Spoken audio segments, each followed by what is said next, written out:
Alright, so we're at the Extravaganza again, and now we're going to do a special edition video on moon pies that came up from Tennessee. You believe me? We're not really doing that. We're actually going to focus on what these guys do for a hobby, right? It's a hobby, pretty much? Yeah. Kind of like what I do. Everything I do is a hobby also. So what do you guys do, man? Tell me all about it. Well, we're retired. That's a good hobby. We're both retired, so that's the best hobby around. Yeah. I've worked for the federal government for 30-some years, and I've always been interested in radio. And back in the 80s, we were living in Maryland, the Washington, D.C. area, and there were no radio. There were radio collectors around, but there was no clubs. So we got together, some of us in our family room in 1984. We started the Mid-Atlantic Antique Radio Club. And over the years, it evolved from just a regular club newsletter into a publication here called Radio Age, which you can get for $24 a year, 12 copies a year, and it goes out to over 600 people. So this was the nucleus of our radio club, from our family room to 600 to 800 members. So during the process, we met a lot of nice people, and I met this fellow here, Cliff, a traveling buddy. And we go to radio meets, and Cliff retired from the railroad. He wasn't an engineer, nothing fancy, but he took care of all the communications equipment, so there's nothing Cliff can't fix, which is why I kind of keep him around.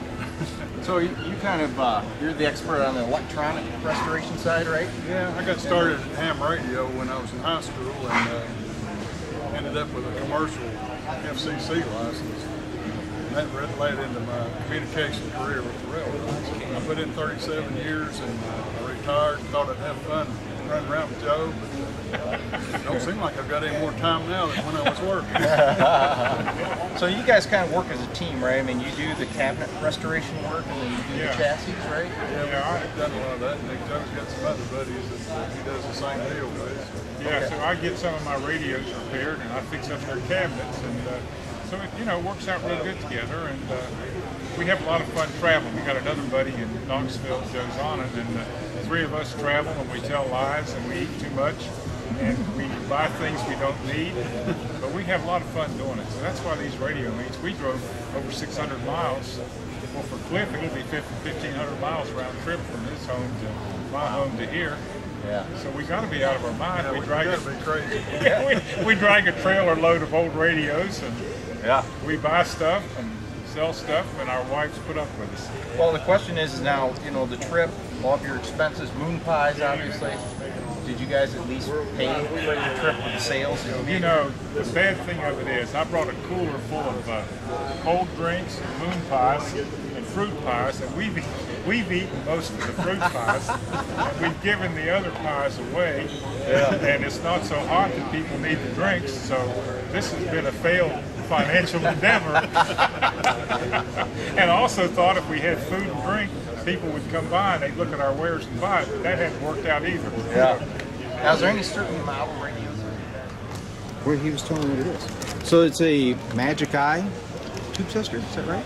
Yeah, you go around to the flea markets and you see all these used eye tubes, and a lot of times they say they're good, but you don't know until That's true. Put them in the tester. Well, not many tube checkers these days can do them anymore. Well, this is a portable tube tester. You can take it with you. It's battery operated. Flip it on and give it a little bit of time to warm up. You can get a good close-up of that eye tube now. Yeah, hop right on there. And then you hit the test button. It hadn't warmed up yet. There it goes. There you go. And then it's close position. Cool. I think I need one of those in my shop. I like the Zenith, and I like this big Midwest here with 18 tubes and 2 speakers. It's for sale, by the way. Is it? here's a Midwest, Marsh. Yep. So swing around to the back. What's this on top? Yeah, this is that stop? Yeah. All right. Swing around to the back of it. Take a look at the chassis. One band moves back.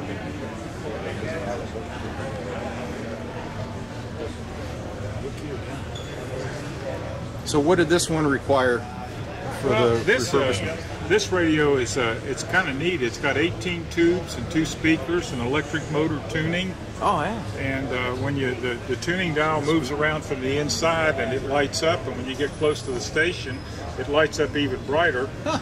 And Midwest made some pretty cheap cabinets, but this cabinet is exceedingly tight for Midwest, and it actually has veneer on all surfaces, which is unique for Midwest. Yeah. So Cool. this is a gem in the rough, and we hope somebody finds it and takes it home. If not, it's going to go back in the trailer and go to the next radio meet. Yep.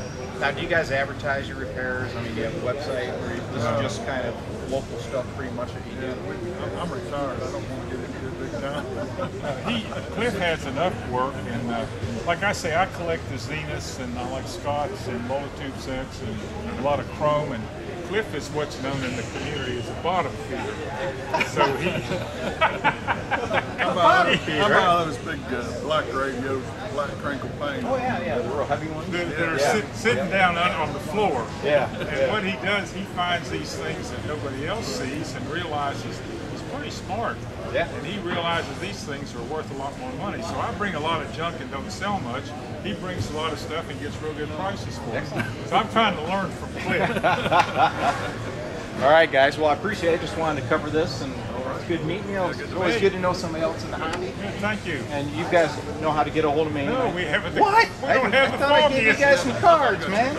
No, you got a card over here. I'll give you one. All right. Yep. We'll stay in contact. Okay. All right. Appreciate it, guys. I've got to tell There you it is. Another extravaganza, extraordinary event. 2 X's in that. Let us tell you about one last thing here. Okay. To Come show on you in. how kind of weird some people are. There was a fellow that had a beacon, a red beacon light off the top of a radio transmitting tower. Oh, yeah, you said it was like this big Yeah, it's around. about this big around. It's about 3 feet tall, weighs about 70 pounds, and it sat over there on his table. And I just couldn't get it out of my mind. Now, what would anybody in their right mind buy this huge, big light? So I bought it. And I know I'm not the only one that's crazy, because there's somebody else, there's other people that sold it. And let me show you one of the small ones. Okay. Yeah. So do you have a tower at home that you're going to put the big one on, or no? Maybe use it for some nice bedroom lighting. These are the small lights that go on the side of the tower. The Yeah. big light is huge compared to this. But I don't think my wife would let me put these in front of the house. No, it may attract the wrong type of It people. might. But they're kind of pretty, you have to admit. Yeah, they are. Yeah, very cool. All right, good times at the extravaganza. Thanks again, guys. Okay.